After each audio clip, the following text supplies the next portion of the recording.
Bonjour à tous. On va revenir dans ce qui était esquissé par Francis et Karim tout à l'heure, à savoir cet environnement que l'on a construit. Et on va revenir sur un cas particulier. Donc, comme ça a été dit, dans Gamelan, il y a une thèse de doctorat menée par Antoine Vincent à l'UTC à Compiègne. Et dans cette thèse, il s'est agi donc d'étudier des pratiques musicales multiples liées à différentes communautés, aussi bien chez IMI, à l'INA, à l'IRCAM. Et puis là, par exemple, une production dont on va parler plus particulièrement, qui était donc un CD de classique, enfin de musique romantique, enregistré par Emmanuel Schwirtz, la pianiste Emmanuel Schwirtz, à l'IRCAM, à l'espace de projection, ce qui donnait à Antoine l'occasion de suivre la production depuis le départ jusqu'à la fin. Alors, pour situer dans le temps, l'enregistrement, la phase d'enregistrement, c'était en décembre 2010. Ensuite, on va dire que le montage s'est échelonné de février 2011 au début du printemps 2011, le mastering en mai 2011 et la sortie du CD chez Intrada en 2012. Donc tout ça prend du temps. Et puis par exemple là on voit, je retravaille avec la pianiste Emmanuel Schwirtz, on est en train de se poser des questions par exemple par rapport aux pièces qui n'ont pas été retenues sur le CD et qu'on va peut-être reprendre et re-exploiter. Voilà. Alors, parmi ces pièces, il y a donc on a pris l'exemple d'une pièce assez courte qui est Nuage gris de Liszt, qui est une pièce de la fin de la vie de Liszt et qui était sur le CD. Je vous fais un petit peu écouter avec un petit suivi.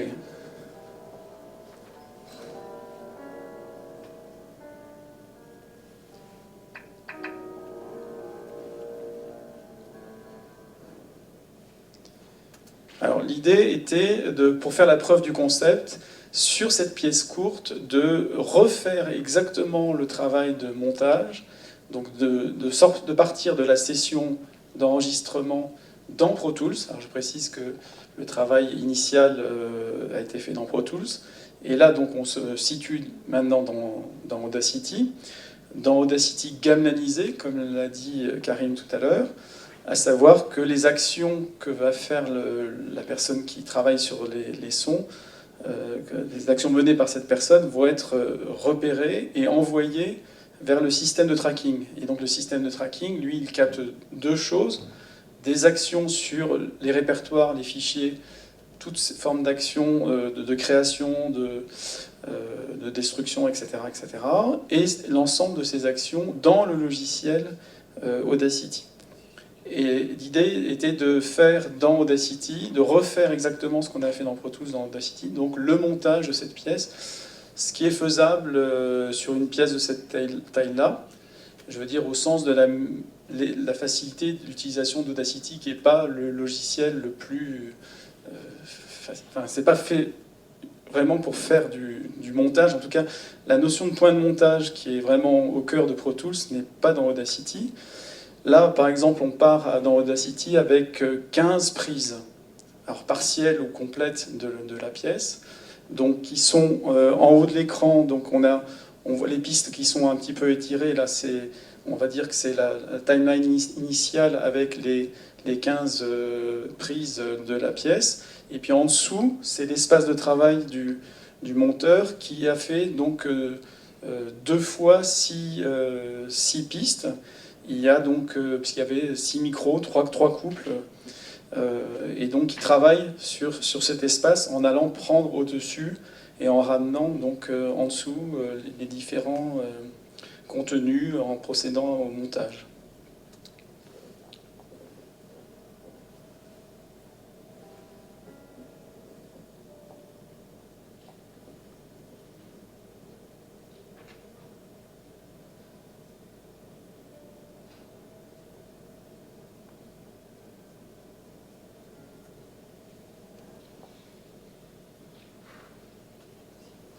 Alors là, on va voir donc quelque chose d'encore plus simple. Là, on a, et je pense que Laurent en parlera dans la prochaine session, on a une vue qu'on n'a jamais avec nos outils habituels. Tout simplement savoir de façon synthétique ce qui s'est passé. Donc on a deux fichiers son qui sont là, extrait 1, extrait 2, et finalement, on va créer, il y a une opération qui va consister à créer un mix des deux. Et on voit au-dessus qu'on a créé une session, enfin un fichier projet Audacity qu'on a modifié et qui correspond. Et donc on peut voir ces opérations de façon assez synthétique, les dater, les situer dans le temps. Et ça, c'est quand même déjà quelque chose d'important parce qu'on avait, en l'absence d'outils de ce genre, on n'a jamais ce type d'information.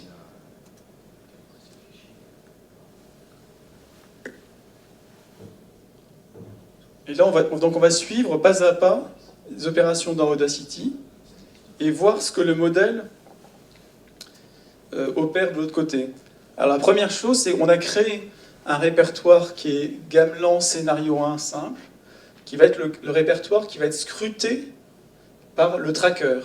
Donc le tracker que Laurent va montrer après va observer ce répertoire. Ça va être mon répertoire de travail. Et là, j'ai un répertoire de départ quelconque, où j'ai mis mes deux fichiers de départ, et je vais copier ces deux fichiers dans ce répertoire qui va être scruté, et on va voir le suivi par le tracker.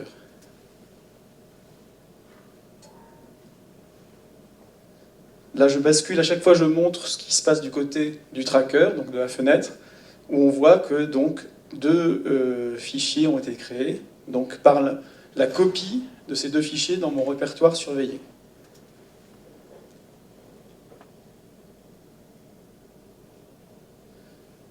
Là, je vais rentrer donc maintenant dans Audacity, où je vais créer un fichier de projet.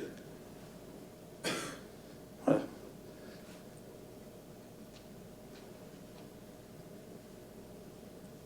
Que je vais nommer. Donc, on va voir que le nommage est aussi très important pour permettre de repérer les objets. Je l'appelle bêtement montage, hein, voilà. Et donc, on m'indique qu'on a sauvé un fichier, file save as, un fichier qui s'appelait donc montage. Maintenant, je vais importer un premier son, donc de façon très classique en utilisant les menus d'Audacity.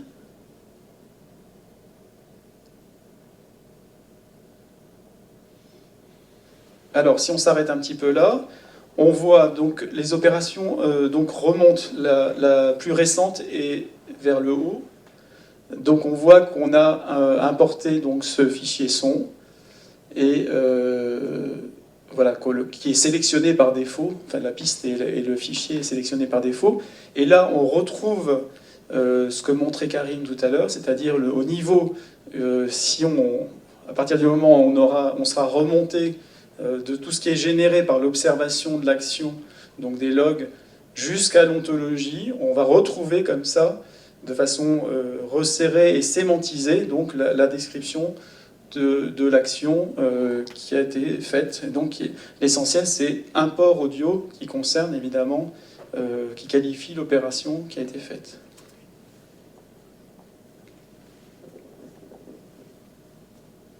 Donc un deuxième son qui va être importé.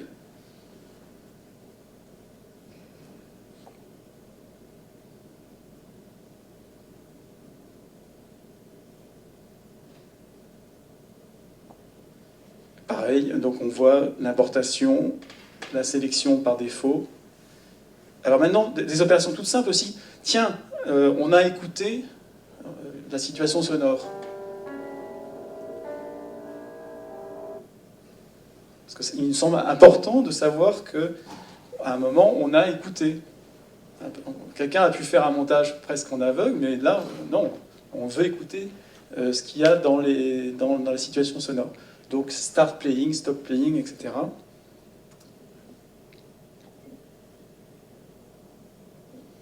On écoute le son 2.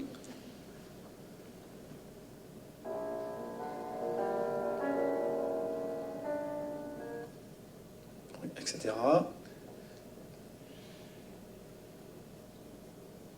Alors, on commence à travailler vraiment en créant une nouvelle piste. Donc on crée une piste mono. Voilà, donc on a donc nouvelle piste audio créée. Et surtout, l'opération qui va être importante, c'est de la nommer.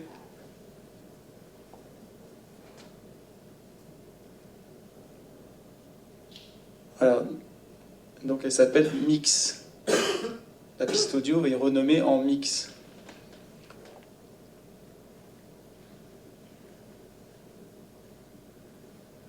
Et là, on va commencer donc à faire une opération de copier-coller. Donc copier.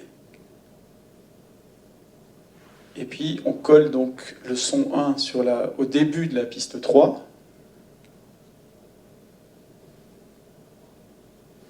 Et on va voir apparaître donc l'ensemble de l'action copier et coller. Et puis on fait la même chose sur le son 2. Alors là, j'ai diminué l'échelle temporelle pour pouvoir avoir la place de coller mon deuxième son à droite.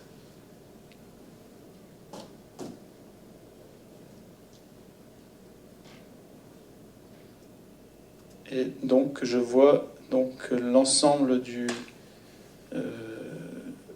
donc j'ai sélectionné et j'ai collé donc mon fichier.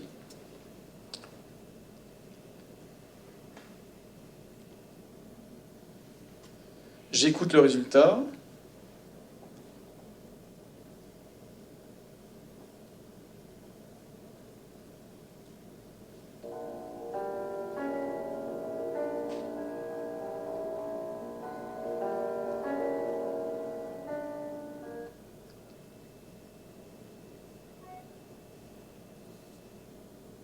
Et l'opération importante, je vais exporter ce premier résultat de travail, donc sous forme d'un fichier que je vais appeler mix1.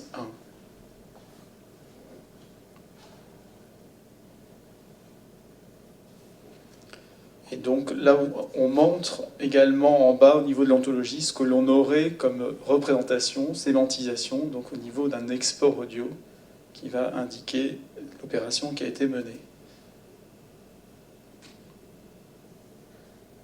On enregistre le projet Audacity. Donc il y a une mise à jour du fichier montage.aup.